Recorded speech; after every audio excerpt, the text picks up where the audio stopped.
Ladies and gentlemen, welcome back to your favorite Overwatch channel, ZA Overwatch, as we dive into the Ethereal crown.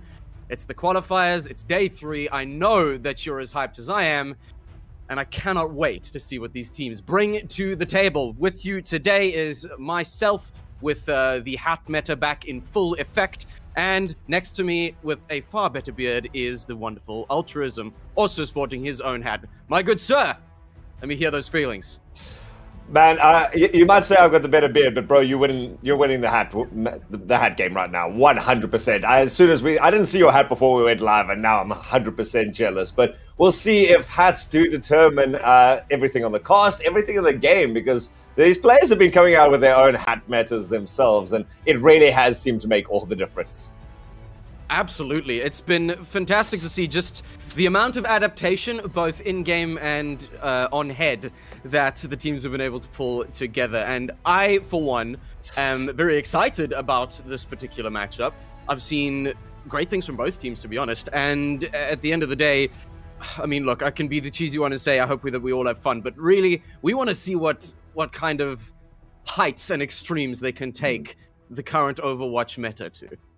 Yeah, I mean, fun is one thing, but that's great for a normal tournament. For this one, where we have 10,000 Rand and a LAN up for grabs, there is a little bit more at stake. And so you can be sure that these guys are going to be bringing their A game. And what's been very cool, like you say, the Overwatch meta, there hasn't seemed to just be one designated standard stale meta that everyone's resorting to. Every map is different. Every team has their own flavor. And that's what I'm so excited about today. Absolutely. I mean, the phrase goes, variety is the spice of life. And I think the nice thing about not having a stale meta, set comp with multiple different maps and different game modes, it not only makes it more enjoyable for us as viewers, but it pushes the adaptability and both the strengths and weaknesses of the teams that find themselves coming face to face. And I think, again, with adaptability being so core in your Overwatch gameplay, it makes for some interesting plays, to be sure. And talking about going face-to-face, today we have Luna Ravens versus Vanquish. And Altruism, I would love to hear what you think about these two teams.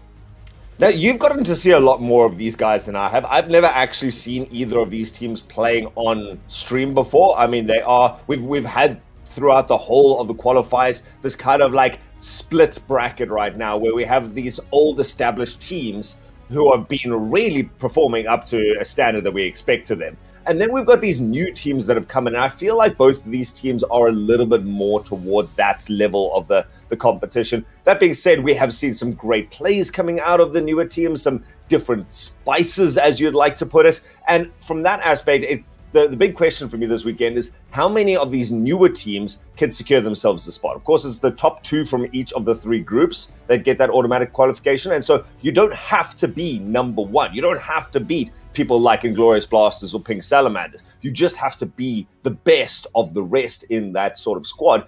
The big thing about these two teams that I have noticed, though, very small rosters. And you talk about adaptability, that does limit you. With our substitution system, with hero bans, if you're only running 5 people on your squad, like VA Luna Ravens, it means that you kind of have to rely on each of those players to play the best that they can. I 100% agree with you there. And yes, it's great to be the best, but that kind of consistency and constantly putting up good points, good plays, that's going to make you competitive against some of the bigger teams. And even if you are limited, like you said, with no subs and just a 5-player team total, man, that to me just says, cool, these players individually have to pull some real magic out of the bank. But speaking of these players, right now we're looking at Luna Ravens. On the team, we have Lottie, Void Blank, Jinxie, Jace, and Bastet.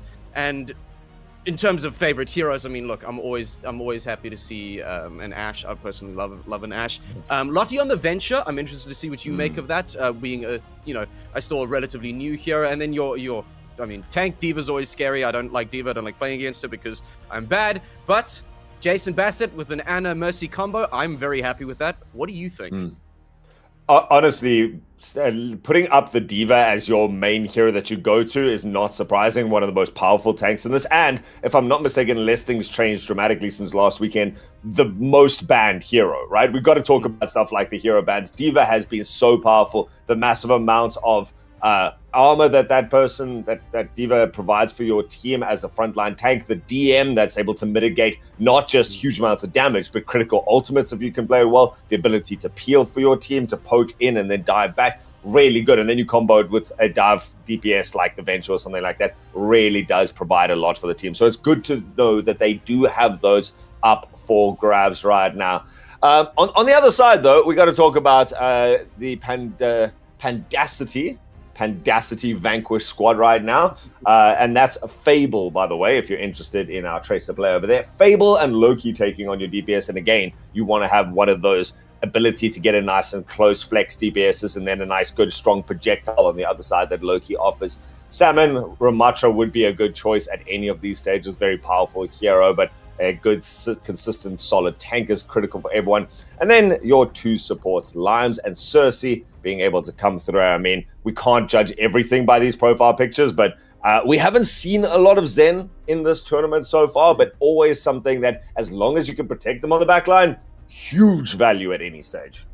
Absolutely. But I mean, talking about value, like, is it just me, or does confidence and aggression kind of come through with these kind of favorite heroes profiles? I mean, yes, DPS is DPS, but you know, Ramatra is not a tank that just sits and takes it. He's very much able to deliver. And then both on Zen and on Kiriko, there's projectile and damage potential there as well. So to me, that's like, cool. Just because you're in the backline doesn't mean you're safe, and just because we're healers doesn't mean that we're useless. And quite frankly, support, not healer, friend. Support. Exactly. Support, not healer.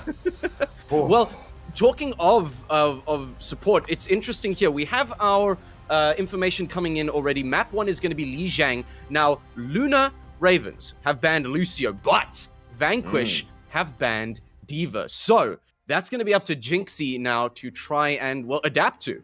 It's honestly not a surprise. You know, if you know the information that we do know, D.Va ban is an obvious choice. It's interesting to see Luna Ravens ban Lucio based on what they've seen.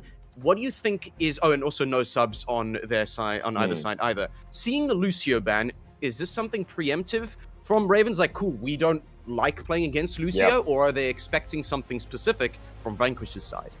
I think the big part is, if we don't have a solid Lucio player, or we're just not wanting to run that right now, then we need to get rid of it. Because, I mean, Li Zhang is known. 2 of the 3 maps have huge amounts of boot potential constantly that you just don't want to have to factor into your game plan. It kind of mitigates... It's a pseudo ban. Sun Phoenix said this last weekend. It pseudo bans something like the Reinhardt. Even it mitigates something like the Ramatra quite a lot, that you're just reducing their capabilities to get into a fight and engage really well. So it covers a huge variety of threats towards you. D.Va said it before, it is the most common of the tank bans right now, and tank being the most banned, it just provides you with that ability to get consistent damage out there. And Luna Raven's going to be going for what looks to be quite a strong dive meta. I mean, no, I was going to say, you don't dive onto control center. Let's be a little bit fair. You need something that can take the close range engagements. So it looks like we're going to be having our Ramatra matchup, which is interesting. Loki on the Mei is going to be pivotal. Going to get some nice walls off that any stage. I wouldn't be surprised to see Lottie try and mirror that. Actually, no, again, going for like a poke and prod style comp with the Venture to get into the backline and cause some problems, and then Void to tank through anyone who jumps in or overextends, and then of course be able to put on their own pressure from a nice off angle. It's all going to come down, I believe, to Loki and these walls. Can you separate off someone and then finish them off? They've got the damage to finish it off afterwards. Can you separate them in the first place? Absolutely agree with you. I could have said it better. The pressure is now on as the two teams collide. Yes, we've got a mirror matchup. We've got some response to some of that backline of aggression that the supports can bring in, but it's already an absolute crap on the point. Plenty of walls going up. It's the damage mitigation. It's bringing in those sidelines to try and make it work for them. Now, out goes the Immortality Field, and Limes just says, no, thanks, that's great.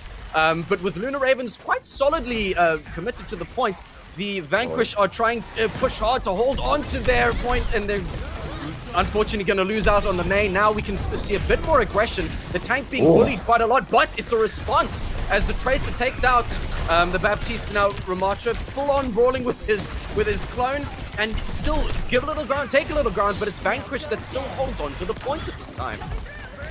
Massive play. Losing the Mei was less impactful than losing the Baptiste, and it's given Vanquish the opportunity to now go full steam ahead. War of attrition starting to win out in their favor. You drop the Annihilation on while it just walk forward as Salmon. Massive difference in terms of sustainability from these sides.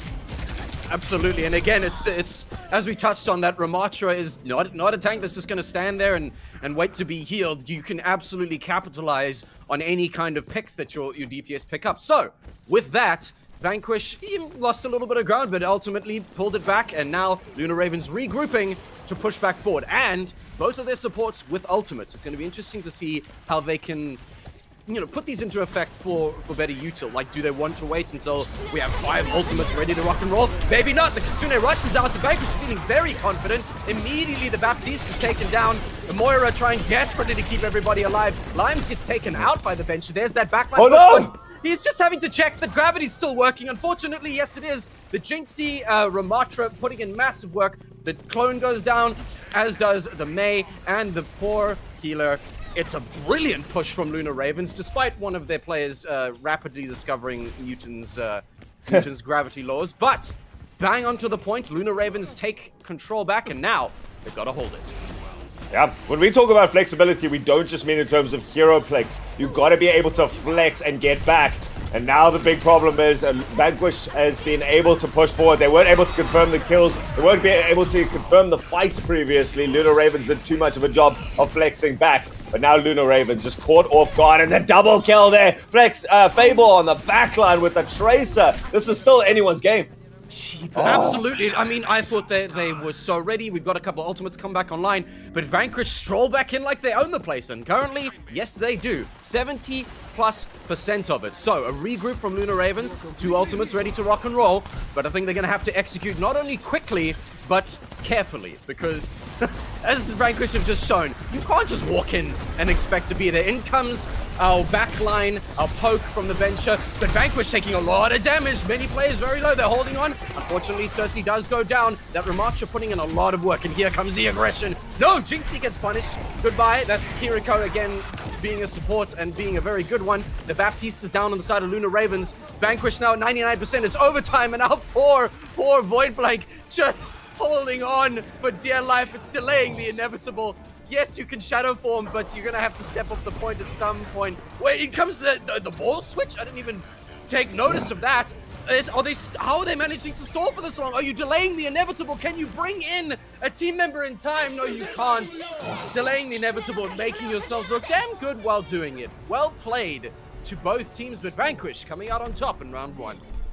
Man, every one of those fights actually hung on a knife edge. They dragged out for so long without an early pick, and it really did become a who could cycle their cooldowns better, who could force cooldowns out of their opponents, and then punish it afterwards in that very small window. And Lunar Ravens were just a little bit one step behind on each of those fights. I mean, they came through, and that middle fight that I was talking about, their flexibility, they were able to hold in their own choke against a lot of pressure from Vanquish, who dropped stuff like the Coalescence early into the fight, but then they just sustained through it. What Lunar Ravens didn't manage to get, unfortunately, was a huge amount of value out of their ultimates. There were a couple of little unforced errors. Lottie did very well with the Seismic Initiation, or whatever that ultimate from Bench is called. Void Blank went in with the Reaper, but then it was like kind of caught between the two halves of the team. Still, it really had. Both teams have shown that they've got the understanding of how to not throw the fight early and then be able to drag it out for a long time. And I fully believe that Lunar Ravens has got a great shot to stay in this and maybe even bring back map number 2 here. I have to agree, and it's interesting to see immediate swap outs on both of the tanks. So perhaps most of them just bored of Ramatra and his 17 General Grievous arms, but it's going to be now up to Lunar Ravens to take this new comp and put it into good effect. Void Blank now on the Cassidy. I'm personally scared of Cassidy, so I'm very okay with that pick. Jace is taken down, but Lottie answers back with Salmon. So the tank now down on the side of Vanquish. So a bit of breathing space now for Lunar Ravens. I'm interested to see how they plan to capitalize on this early point advantage of taking the control point. Are they going to be aggressive, or are they going to play defensive? We know Vanquish, they're a bit of a powerhouse. So what's going to be the strategy moving forward? I mean, poke and prod, right? Lunar Ravens. Oh, that is big. Massive pick onto Lottie there. And now you can see the rest of Lunar Ravens going to be put under a huge amount of pressure. They need to deal with Limes in the back line as well. This is what I was talking about with the Zenyatta. You cannot afford to let that Zenyatta hold back and get innate value through his kit. And I mean, a very quick cleanup to this fight. Vanquish push onto the point. And now the big part is they've got ultimates. Lunar Ravens really only has Coalescence threatening for this next fight. Agreed, and once again, the sheer aggression and confidence of Vanquish has been fantastic, and they're looking to play that right here, just off the point, not sit back and wait, and I personally am very okay with that. So, Lunar Ravens, are they going to poke and prod and try and maybe, you know, give them a few points for a while and let them build up those ultimates and dive back onto the point when they can? Or is the passive nature, never mind, in comes the Flux, up we go, down we come. Nice! Not completely dead, but that's a fantastic play. Out comes the healing, not enough though. Limes cleaning up on the Zen. Again, the Zen ball's in full effect. And I will be quoted for saying that Void Blank gets taken down. Bast soon to follow. Zen on an absolute tear here. And Salmon to take out the last of that team fight. Jeepers, okay. Lottie, I approve of the aggression for effort, but ultimately too little too late. And now, Vanquish move up and over in percentage on this control point. Lunar Ravens eking closer to more ultimates in their bank, but Vanquish, they've already cashed in. 4 ultimates up and ready to rock. Yeah, Vanquish only using the single ultimate there was great. Lunar Ravens tried to cancel it out, but we go straight into the fight. Great, nice dragon through the center, splits off the team, but no push to follow up on it afterwards means that not really going to be able to get in too much value. Still, it's only a single ultimate drop. Rookie gets the pick on Bastet. That Hanzo making it work from an out comes to Cassie, hunting down these flankers of Lunar Ravens. Are they even ready for it? No, they're not. Jason Void Blank down. Here comes High Noon, and bam! Lottie's head spread all over the control point. An interesting ult there from Limes, but you know, we move. Maybe they just needed a bit of a tranquility in their life. Out comes the Baptiste barrier. Again, I think it's just saying, hey, this is our territory. Don't you set a foot back in here. Vanquish, well played. It's a beautiful take from them, stopping any pushes from Lunar Ravens. It's going to be interesting to see how Lunar Ravens are going to adapt moving forward. Well played to the Vanquish team. Yeah, and again, it's just we are able to survive for as long as we need to on Vanquish. We are able to just wait out ultimates, wait out key abilities, force them out, and then take advantage. I mean, even on that great Gravitic Flux, we saw that Lunar Ravens, they tried so hard to keep everyone alive. There was a very well-timed Zarya bubble to keep Lottie alive.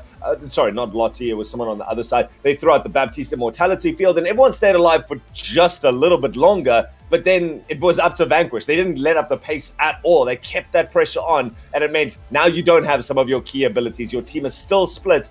Even with the Moira heals coming in, even with the Baptiste heals coming through, there's no way you're going to be able to mitigate that much damage and then win out the fight in the second or third little wave that seemed through the whole thing. And that's where Lunar Ravens was doing well. They were able to flex for the first engagement, the first half of the engagement, but eventually they lost a bit of steam and they lost the team fights as a result there. And then again, the difference in ultimates, you just can't overcome like a 5 ultimates combo at the end to hold off the last half of the point. I agree, and I think the constant pressure and aggression from Vanquish's side, it kept the momentum in their half of the court. They were able to control that flow. They were able to control, you know, okay, we're engaging now, and you have to deal with it. And again, look, both teams played very, very well. I'm very impressed, and Lunar Ravens by no means, slacking in that regard. But I'm interested to see now how are they going to respond, knowing that Vanquish like to control that pacing and keep that tempo up. Is there, like, when it comes to these new bans and picks, is that something they're going to try and focus on, or are they going to maybe perchance focus on their own comp to just counter it? At this stage, what Ravens is doing well is flexing, right? That's what I keep saying. I think it's going to be a different story now as we move to the other map types. You know, in a control point, you are focused on a very central location, a very neutral location. When you start to get now towards something like your hybrid, you've got the ability to use a lot more space and control a much wider amount of area. So if they can, you know, maybe that's the idea, pick the right map that works for you and your team, that you know how to move fluidly throughout the entirety of the space that's available to you. Otherwise, yeah, you now just need to make sure that if that is your game plan, you are banning heroes that counter that out. If you are worried about your opponents chasing you as you flex like this, start banning out some of the dive characters, the Winston or the Wrecking Ball or the Doomfist, something like that. If you are really deciding that, you know what, we're tired of having to play reactively, we want to go proactively instead. Now we start going, okay, we want to run a really strong brawl composition, for example, and just run at your opponents, because that's what Vanquish has been allowed to do. Dictate the pace, dictate the tempo, like you say, and they have been able to make all the preemptive moves. So maybe change the script like that. That comes down to the in-game leadership, though. Absolutely, and speaking of dictating how things are going to go, we have our new picks and bans. Map 2 is King's Row. And it's, again, your hybrid. It's Luna Raven's pick. So now, hopefully in response, this is, you know, a wise choice for them and going to play to their favor. They've also chosen to ban Widowmaker, which, I mean, it's King's Row. That's sightlines for days. I'm terrified of Widowmaker regardless. And Vanquish, again, the Lucio being banned. So, Luna Ravens, is this going to be your chess move? Is this going to be your... what dare I say, your response, but also your proactive or preemptive measures to stop that aggression from Vanquish and put the ball back in your court? Interesting. You know, the fact that neither team banned out the Mei. King's Row and Mei, name a better, more iconic duo for any of SA Overwatch. And neither team banning it out. Vanquish has already shown that they're not afraid to bring out the Mei, that they got a nice, comfortable... Mei presence there. I believe that was from Loki. Correct me if I'm wrong, but Loki's shown that they can play out that Mei. So we definitely, I would not be surprised to see that. And then, of course, you get your Baptistes that are so common. Moira would be pretty good here. It's going to come down to who plays those hit scan DPSs. I mean, the fact that you've taken away Widow makes it a slightly less decisive victory, but who's got the better Ashe? Who's got the better Hanzo? You know, who could bring out a weird Pharah if your opponents now don't have access to the Widowmaker? All of these very typical matchups that we see right now almost seem predetermined, and it's about who can show the slight amount of nuance into this to break open the defense/attack that your opponent's not able to counter out. Absolutely. I mean, I think of, you know, counters and counter picking with taking out one of the, you know, the incredibly strong hit scan DPS heroes. Maybe we will see a Pharah and somebody that now can just really capitalize on that. Almost, I want to say spam meta, but it's just, you know, absolutely wailing down constant DPS. Flankers have to be careful not to get one or two tapped. And I would be surprised if we don't see it at some point. But what we do see right now is our next composition. So, Luna Ravens, back come the double Ramatras. And Limes and Cersei, back on their comfort picks. It's an Ashe and an Echo on the side of Vanquish as well. And then we have our Ashe and our Mei again. I mean, you spoke to it already. There's our Mei. We ticked that box for ZA Overwatch. But it's going to be enough for Luna Ravens. Heading in to map 2, King's Row. Let's do this. Okay, so defensive composition versus offensive composition, right? Lottie taking the Mei is very obvious on defense. You'd like it. And Vanquish decide, you know what? We're not going to worry about it. We're going to put Limes in the background and make sure we can throw huge amounts of damage. A nice bit of cleanse and the ability to take off angles on your Kiriko is great. Obviously, Ramatra from both sides, probably the strongest tank, especially without the Lucio from each side. And the Mei wall comes out, does separate off Salmon, and suddenly in a lot of trouble. The team breaks the wall and able to get him out. And Fable winning out that jewel immediately. My goodness me. I mean, Vanquish came to do exactly what their namesake is, and Vanquish. That is a massive wipe for Ravens. They're going to, unfortunately, immediately lose out, and that means it's a reset and a lot of confidence probably put in the pockets of Vanquish. But Luna Ravens, let's try and, you know, play the defense that we know you can. And again, I'm scared of Zen, but if we can put that pressure on the back line, maybe with you know, allowing yourself to get picks with Ashe and the Mei wall separating the healers effectively, I think that's probably going to be their best bet. Other than that, I'm not sure what the response is. Yeah, I mean, you get one Mei wall. That seems to be it. They had one Mei wall in the first fight. Separating off now would be huge. Unfortunately, Lottie blocking themselves off. But I mean, it does put a massive amount of pressure here under Salmon. And Salmon still somehow just holds through all of that and then backed up by Fable once more. And it's, again, a massive brawl on the point. It's picks going backwards and forwards. But Vanquish, again, holding their own. That Ramatra just feels so out of position. And down goes Jinxie. Fable easily catching that up. Salmon, empowered by his victories, by the deaths of the enemy. He's pushing forward. Just leave the Ashe alone. Stop. He's already dead. My goodness, Lunar Ravens once again beaten back into submission by an aggressive Ramatra and a very strong supporting team. So, a quick switch up. Jinxie now on the Winston. What can we expect to see with this change? I like it. Honestly, Vanquish is playing too aggressively. They are running at you. You can't just afford to sit back. A make opposition is very good against an indecisive team, but there's no indecision here for Vanquish. They are just coming forward and throwing everything. So you know what we're going to do? We're going to throw everything we've got as well. Unfortunately, Vanquish is built up too much in terms of ultimates. Yeah, absolutely built up. Talk about bulking season. In comes our Ramatra ult, and it's just beating poor Ravens into submission. And here he goes. We're not quite done. You can run, but you certainly cannot hide. Desperately, the healer trying to keep themselves alive. This just feels like bullying at this point. Vanquish, please, give them some breathing room. Ravens, 2 ults in their bank, and Void about to have the Bob. I'm interested to see if there is a big committal from Vanquish's side, whether it'll be reactive or whether Lunar Ravens are going to take that Bob ult and see what they can do with it. In comes Winston trying to be aggressive immediately from the start, but again, I think they need to be preemptive, and here comes the Bob. That's fantastic. Kitsune rushes out. Both Bobs are out. It's going to be a battle of the Bobs. I'm sure that's trademarked somewhere. The Blizzard goes out. But it's on a roof, apparently. Excuse me. I live in Cape Town. I don't need to be any colder right now. Unfortunately, just the execution is not there for Ravens, and they're beaten back once again. Jinxie does get a pick on Limes, and there's a fat brawl on the point with the Winston, and poor Moira trying to keep the tank alive, but that cart just edges ever closer, and Ravens, crazy, yep, down goes the barrier. That's the immortality field. We stopped on the absolute precipice of this final point, but the incredible pressure from Vanquish, it's just not enough. I know diamonds are made under pressure, but it's this time that Ravens get crushed into dust. An incredible performance in round 1 from Vanquish. My goodness me. Will we see a shift in this momentum? I don't know, Altruism. What do you think? Ooh.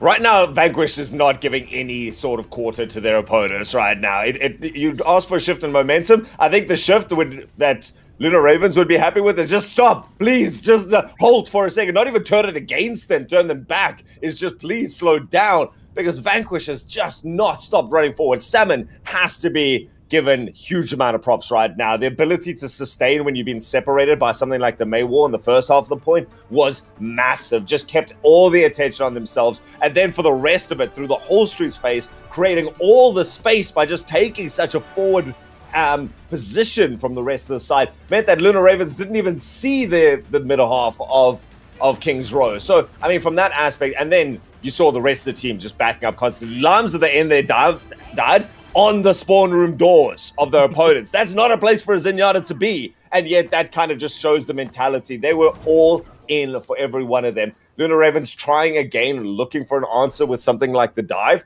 but it just didn't. I don't think they had enough momentum behind them to really make that work. And so very interested to see what they can do on the attack now when that's their starting strategy. Also throwing Lottie up into the air on the Pharah is a really nice idea. They've got Bastet to stop the counter dive. But Loki going for the Sojourn is an interesting play. Someone that we've seen kind of fall out of favor in most of the metas right now. Going to have to hit those railgun shots to provide the team with enough sort of pressure. But we go into the fight. Pressure indeed, and my goodness, that was a very, very confident push from Jinxie. And Lottie, unfortunately, is going to be the one paying the price. Those railgun shots, that's what we were talking about. Yes, we've got Widow's gone, but we still got a railgun in the hands of Loki. And so, the pressure is on. Ramatra still going to be fighting out against the big monkey. They just don't seem to be able to stop this unstoppable force. They want to push forward into this, and it just feels like this bottleneck here is not just at the starting point of King's Row, which is infamous. It seems to be everywhere that Vanquish decide to plant their feet. Now, however, I have to give it to Lunar Ravens. There's still some aggression from their side, but that's a huge backline jump with no support. I love the aggression, but it's got to be well-founded. Jinxie's down now, and you got to wait for your tank. You're letting Vanquish farm up these points. Their ultimates are going to start coming back up. I don't know about that kind of play. Again, we were asking for Jeepers. That's just rude. That's just rude, Zen. My goodness me. But again, you know what they say? Well, no, they say. You know what? You know who says this? Altruism. I'll tell you. Sun Tzu, Art of War. Never fight the enemy on their terms. That is exactly what Vanquish is taking to heart. Yeah, and Luna's tried a couple of decent attempts at the dive. They've got, Lottie and Jinxie definitely communicating on who they're going to go for, but Jinxie with that jump was trying to get the Zenyatta on the high ground, just was jumping a little bit short, unfortunately. Good positioning from Limes to get away from that. Now comes the nano boost onto the Winston, and Jinxie finally may have found some space. There we go. It's a very angry monkey, and yes, down goes one. Loki able to be taken out, but Salmon doesn't care. Yes, there's an angry monkey, but I'm a big angry four-armed robot. Down goes poor Bastet, and then Jinxie eventually falling as well. A great choice for the nano, but it's just there's no capitalization, and Salmon just doesn't care. That's Lottie and Jace down. There's so much aggression. Look at this. The Ramatra pushed right up against the spawn doors. They're not even letting them get out of their spawn. And yes, good. Do that. Play that. And play to the strength that Vanquish has of this incredible aggression. Luna Ravens, you don't have a lot of time. There's about 90 seconds left. Maybe if I'm in my Silver 2 knowledge, I dare say, let's get a few more ults on the table and try and execute something. But Vanquish has already banked 3. And okay, cool. There comes the ult. But it's just shot down again. Salmon says no, and the Echo doesn't care. They're like, cool, I'm gonna just do that a whole bunch better. Let me try my hand at this. Out comes the ult, and that shield goes up.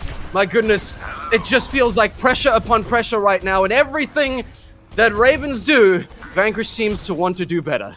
Yeah, I mean, Vanquish, they've shown obviously that they can go on the front foot, but they're also able to react so well on the back foot. The ability there of, it was Fable being able to duplicate out of that barrage. The cleanse that came out from Cersei was so well timed. It kept everyone alive and allows them to turn the pressure, and that's something Vanquish is doing too well. They are just staying alive for too long. We saw Salmon earlier in that fight dropping to 30 HP and somehow still gets out.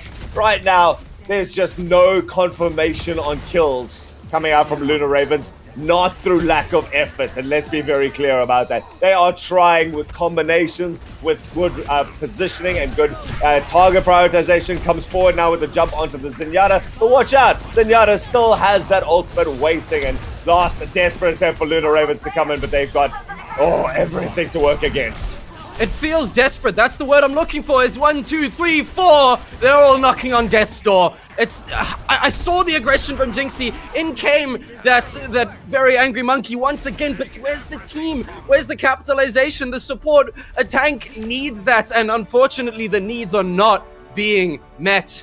Vanquish once again living up to their name. It's a full-on Vanquish of Luna Ravens. A beautiful comp. A beautiful execution. Whew, and a beautiful, beautiful death, unfortunately, on the side of Luna Ravens. Let's see our play of the game. Ash coming in and bing, bang, boom, down goes the clone. Thanks for your head. Jace gets his taken out. Lottie goes down. It's thanks to Zen.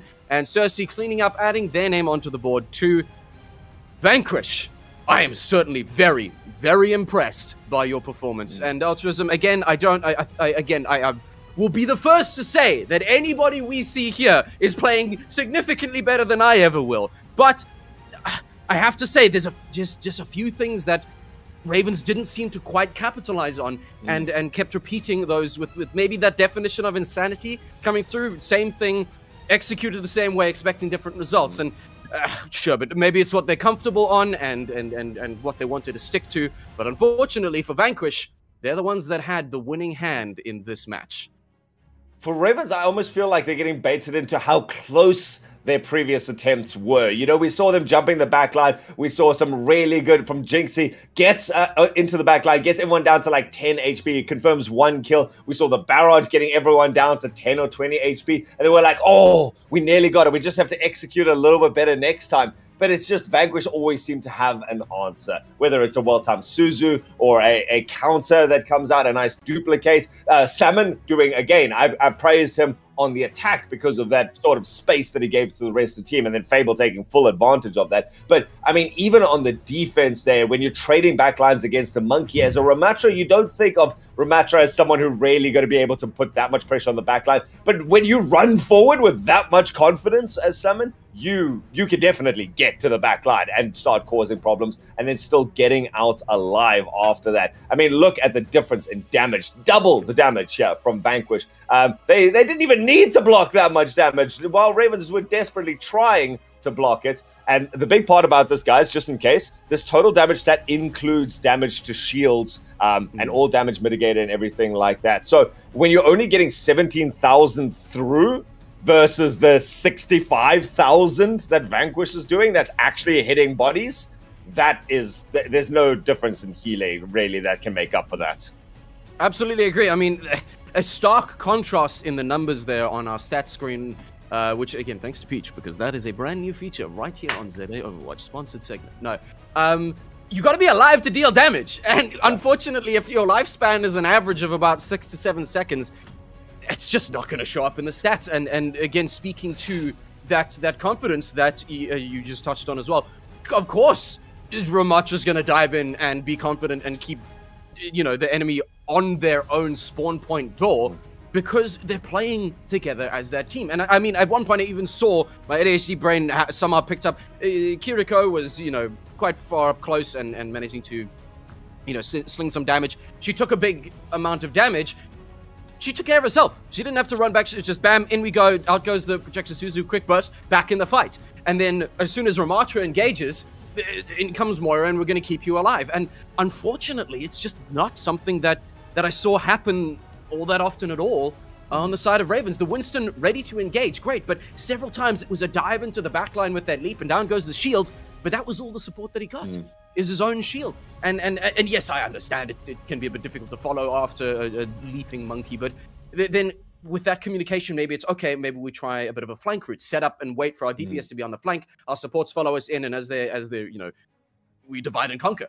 But nothing like that seemed to happen. And even when they did get off the Nano Monkey, still very little capitalization. And so unfortunate, but I will be the last to point fingers at skill. There are so many factors that factor into a match of Overwatch at any given point in time. It could be an off day. It could be that, maybe they just don't like Monkey on Kickboard. I don't know. But again, last to point fingers. But what I will point to are your match victors of this fantastic round of ZA Overwatch. In your Ethereal crown, it is Vanquish with truly a vanquishing strike. Very, very well done, but it's not over yet. First of three, we go to Colosseo. Teams have been showing a lot of favor towards the push maps, I must admit, and Colosseo seems to be the most iconic one of that, and really does now provide new options. You've got everything from the dive being viable to the standard old brawl on the point. So Lucio now can't be banned from either side, so maybe this is the opportunity to get your Reinhardt in there and start being able to swing a hammer and mitigate as a team. But got to try new things. Where Luna Ravens has been good, and we talked about it from the very beginning, is the versatility, the ability to try different things. I liked the compositions that they've been running previously. Something like the Winston and the Pharaoh together is a great way to prevent yourself from being stagnated out on the front lines by the Ramattra. You just go past or over them. Now it's a case of taking out the Tracer's a pretty just ubiquitous ban, right? Is one of the most consistent DPSs, viable in pretty much every meta right now. And then the consistency of the Vanquish, of the Luna Ravens, Anna has certainly probably a little bit of a respect ban there. So don't have to worry about any sleep darts, don't have to worry about big anti-heals. And I mean, what this does do, though, Vanquish could be threatening something like your Mauga, something like your Doomfist, something that just really doesn't want to be purpled up. And I mean, that now is just providing less utility that Ravens can really call upon, and might just lead to Vanquish having more space to keep running amok. I'm looking for as much running amok as possible in this matchup, because I think that's what Overwatch does exceedingly well. Just a quick reminder on how the bans work, though. The hero bans affect both teams. Bans only last for the map they were banned on. However, your bans cannot be repeated by the same team throughout the series. So, It's far more there's far more in effect than just I don't like this hero and I don't want to play them on this map. But let's see how that affects them now. Your two compositions are here. Loki diving onto that Widowmaker. I'm very keen to see that. Doomfist as the tank. I mean, it speaks to the Vanquish aggression. But Junker Queen on Lunar Ravens and a good old bit of venture again for maybe those backline plays. But Lunar Ravens, you're gonna have to capitalize on that. We said that before. Now, as we move into our first push map, it's definitely gonna be push and shove as the two teams collide for the first time. Oh, big question now for Lunar Ravens is, can you stay alive? Can you just avoid being picked? And unfortunately, not. Loki taking out Lottie. I mean, Lunar Ravens running a very mobile lineup means that there's not a lot of good targets for the Doomfist to jump on. I mean, you can see very difficult to latch onto the Lucio. Still does a great job of tracking throughout that. Doesn't manage, but great target prioritization. Now leaping back into the fight. No quick step out there, no swift step. Means that Lunar Ravens once more going to take a loss on the first point after they just crumble one by one. Vanquish working too well as a squad to just synergize their offense and their aggression onto the same target. Absolutely. I mean, again, I saw that committal from the Venture, but it feels, is it an overextension? Is it a mistime? Is it a miscommunication? It's just, it felt like a poor move. But hey, talking about moves, in come Lunar Ravens with some force once again, keeping their team alive as the Kiriko, and I know Echo's ready to pop that ult at a moment's notice. There's a lot of kind of poke potential here, but hey, let's see what our Reaper can do. That's a very...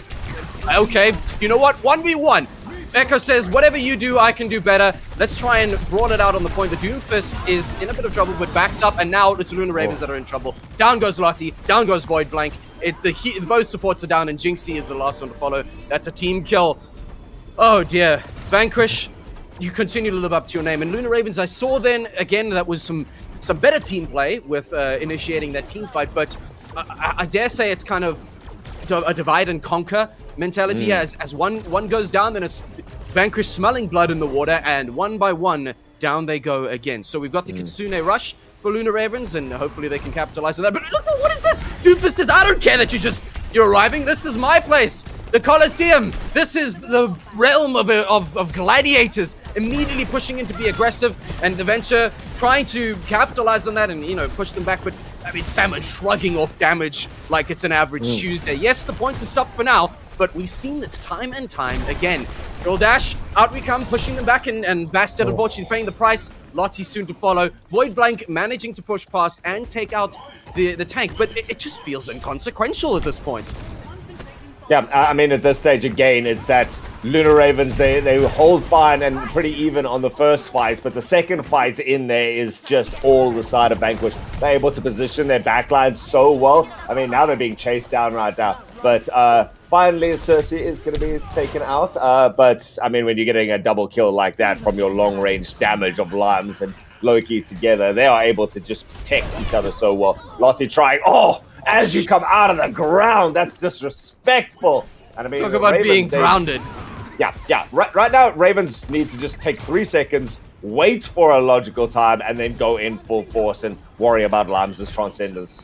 What is this Christmas bauble level of play on the swap out of the Hammond? Out we come. Hi, we're here, just hanging around. What you doing? Nothing. Just hanging around, and out comes the Wrecking Ball. There's loads of ultimates to be committed, and Junker Queen ready to commit hers. The Tranquility's out, massive sustainability. The Kitsune Rush, is that going to be enough, or is it too little too late?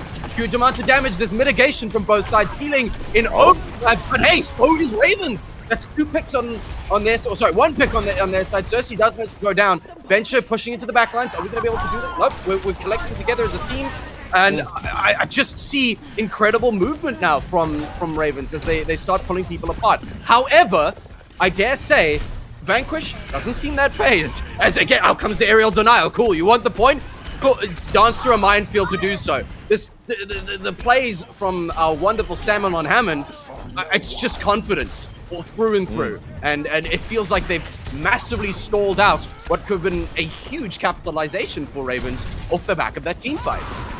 Yep, arguably Ravens won that team fight. I mean, it took them a lot of ultimates to do it, but they came out the better. But they still didn't get any progress on the bot. It was just Vanquish holding around and Salmon doing a great job there. And I mean, they're still yeah, finally the bot starting to make their way back to a neutral place. And then Loki goes, okay, you had 5 meters. That's enough. I'm going to take the double kill. Jeepers, Loki just... And it's again, you think Widowmaker, you think Sniper. It's like, I'm going to hold back and pick some sightlines. So, yeah, actually, you know what? I think I'll stand next to my tank as we just make sure that we clean you up once again. And the robot running swiftly forward. Echo in the air, scouting out. Our Christmas bauble, our Salmon Hammond bauble is back in place. You know what you make me think of, Salmon? You're a hunter from Left 4 Dead 2. You're waiting to pounce. And nice. Honestly, I would expect nothing less at this point. The Echo, look at that poke damage. We're ready to get their own ultimate. In you dive! Lottie, I feel a bit of an overextension, but maybe just being matched by the aggression of this Echo. Up we go. Are we going to look for a committal of the ult just yet? I'm not sure. They're divided. They're conquered is Lunar Ravens. I think they really need to regroup on the point, not be diving into the backlines. Your tank's all alone. The ult comes out from the Echo, and Hammond is just, you know what? I don't care. I'm going to go do my own thing. Jinxie is down. No capitalization whatsoever. What are we gonna do here? Void Blank also dead, and just leave Jace alone. He's just trying to get home to his family. It's this combination of how Vanquish is able to dictate where Ravens needs to play. You've got Salmon constantly pulling them back towards their own spawn. And then you've got, of course, Fable, who's doing a great job of following off, just hanging in the air, waiting to see what Salmon has been able to push apart, and then diving down onto that target and finishing them off. It's a great way. And then anyone from Ravens who does try and break away to deal with Limes and Loki in the backline, they just get killed. They get denied, they get taken out as they look for some sort of space.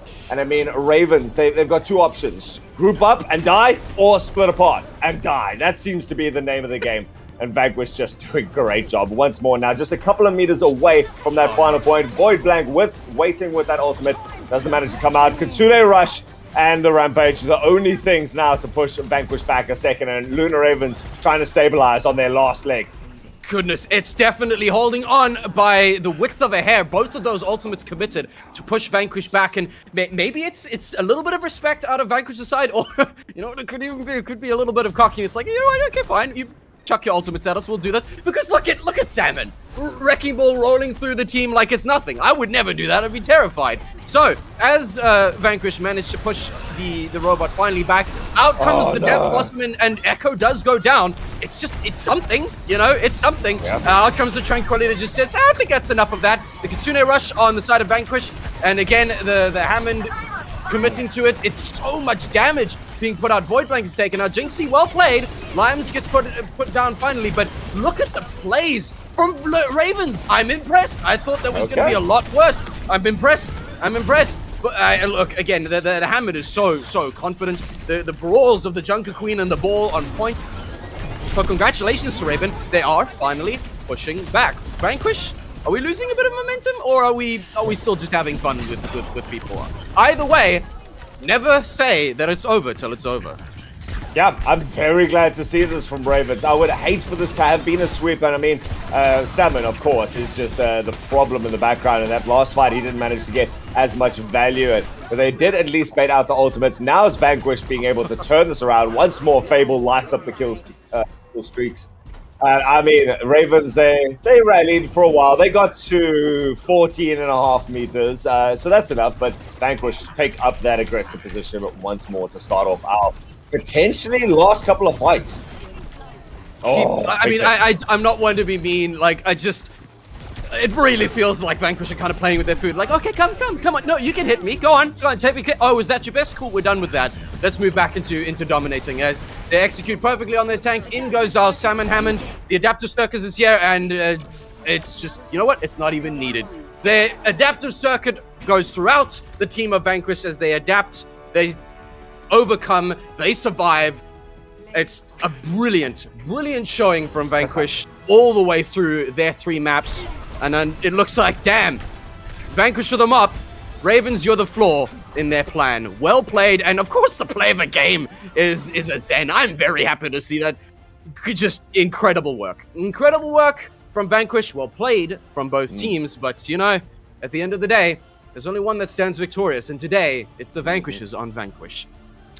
Well, we thought versatility would be the name of the game from the beginning, but while Lunar Ravens certainly tried to adapt to every situation, kind of just proves that having you know that old saying, I'm not scared of the person who's practiced 10,000 kicks, I'm scared of the person who's practiced one kick 10,000 times.